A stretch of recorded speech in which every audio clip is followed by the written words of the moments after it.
Quelles sont tes racines et tes fondations? Mes racines, moi, ça va partir de ma famille, notamment, bon, il y a eu mes grands-parents et mes parents, notamment, dont mon papa qui est arrivé à Metz en 59. Et mon papa, bon, ça a été en gros mon principal modèle pour avancer dans la vie. Une personne qui était très connue à Metz, très respectée aussi, qui a très bien su s'intégrer. Et donc c'est lui qui m'a, voilà, ça a été mon exemple. Je me suis calqué sur lui au niveau du travail, au niveau du respect, au niveau de la serviabilité et sa générosité notamment, un homme avec un grand cœur. Donc voilà, après j'ai eu ma maman aussi et c'est donc nos parents avec mes frères et sœurs qui nous ont donné une éducation comme il se doit, avec le respect des gens. Voilà, mes racines sont vraiment là, quoi, et c'est là où je vais puiser mes ressources après. Tu dis que ton papa est arrivé en 59. Il venait d'où? Il venait d'Algérie. Voilà, il est arrivé en 59, donc il avait 23 ans. Il a été accueilli ici par la famille Larda, qui l'ont considéré, les enfants l'ont considéré comme leurs frères et sœurs. Donc c'est une famille qui a été très importante aussi pour notre famille à nous. Et voilà, et aujourd'hui, je les en remercie d'ailleurs au passage.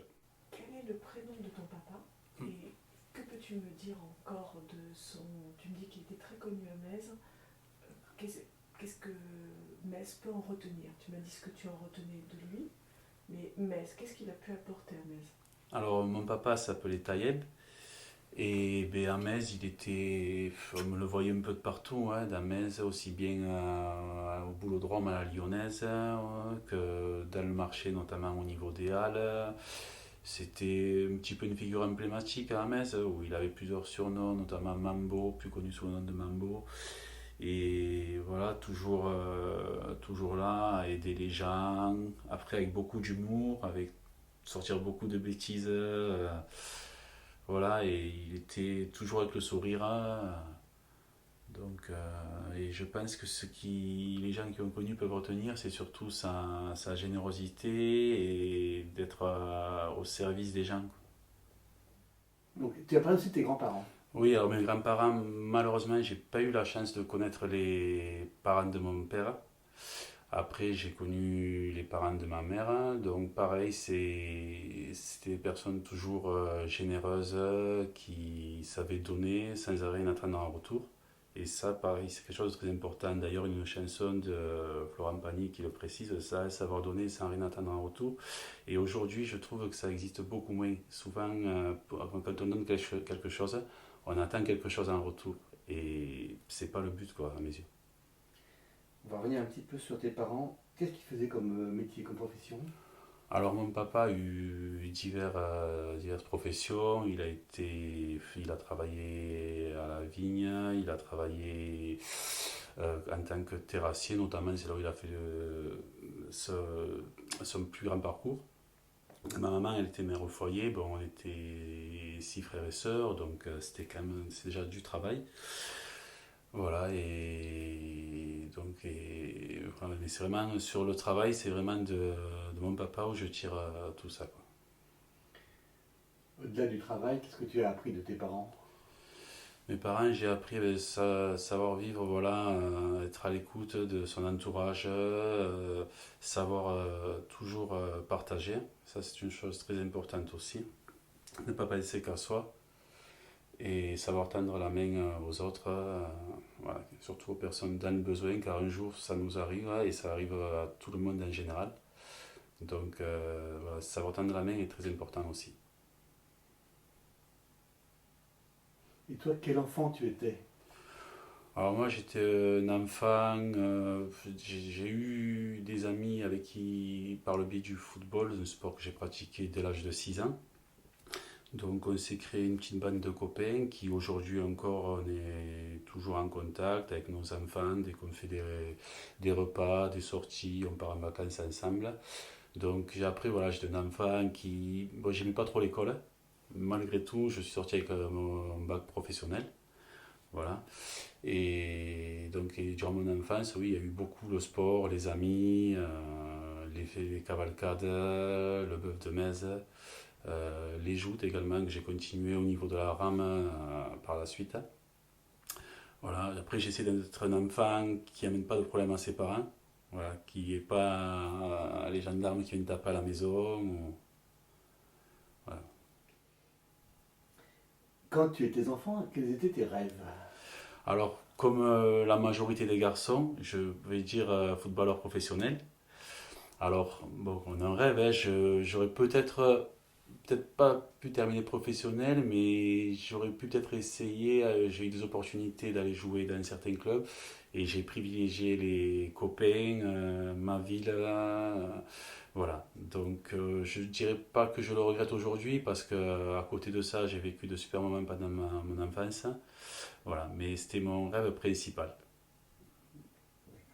Alors explique-nous. C'est-à-dire que tu as eu des propositions pour partir faire des études de football ailleurs peut-être? Dans des clubs de football aux alentours déjà d'un certain niveau et qui auraient pu peut-être être un tremplin, mais ça, on ne le saura jamais. Mais voilà, et j'ai toujours refusé pour pouvoir rester jouer avec mes copains au niveau du stade mésois. Ou après, par contre, je suis parti au niveau du football club mésois pour ensuite terminer à la fusion des deux clubs qui était très importante pour la ville. Quel est ton positionnement dans ta fratrie? Alors au niveau de ma famille, je suis le troisième enfant, j'ai deux sœurs aînées au-dessus de moi. Ensuite j'ai eu un petit frère derrière qui malheureusement est décédé très jeune. Et ensuite j'ai eu une autre sœur et un autre frère. Donc voilà, j'étais au milieu, donc j'ai pu tout voir. J'étais quand même bien placé au final. Puis j'avais mes grandes sœurs qui étaient là pour prendre soin de moi. Et ensuite, j'étais moi là pour prendre soin de mon petit frère, ma petite sœur derrière. Est-ce que tu peux juste donner leur prénom? Alors, il y a Leïla, Johara, Nerimen, Selim et Hichem qui nous a quittés. Et donc le rapport avec tous tes frères et sœurs, comment ça s'est passé? Comment ça se passe toujours? Ben, ça se passe toujours bien. Aujourd'hui, par contre, avec la vie d'aujourd'hui, on a moins de temps et tout, mais on tâche toujours d'être là disponible pour eux dès qu'il y a besoin, dès qu'il y en a un qui a un problème, toute la famille est là, on est assez soudés sur ça. Donc voilà, le contact est toujours là, même s'il n'est pas réel, il est par le biais des réseaux et tout ceci. C'est vrai que chacun dans la famille, on accorde beaucoup d'importance à ça, à la famille, même si chacun prend des parcours différents, même s'il y a des hauts et des bas, il y a voilà, famille nombreuse, ça inclut pas que de bons moments parfois. Mais au final, tout retombe toujours à zéro et on repart sur de bonnes bases. Est-ce que tu peux nous raconter un souvenir particulier de ton enfance qui t'aurait marqué? Un souvenir particulier, je vais dire oui, ça va être bien sûr la perte de mon frère. Il avait 2 ans quand ça s'est produit, j'en avais 5 et je l'ai vu devant moi. Donc c'est quelque chose qui marque énormément et qui s'efface jamais, quoi. Voilà. Qu'est-ce qui lui est arrivé? Il s'est fait renverser par une moto.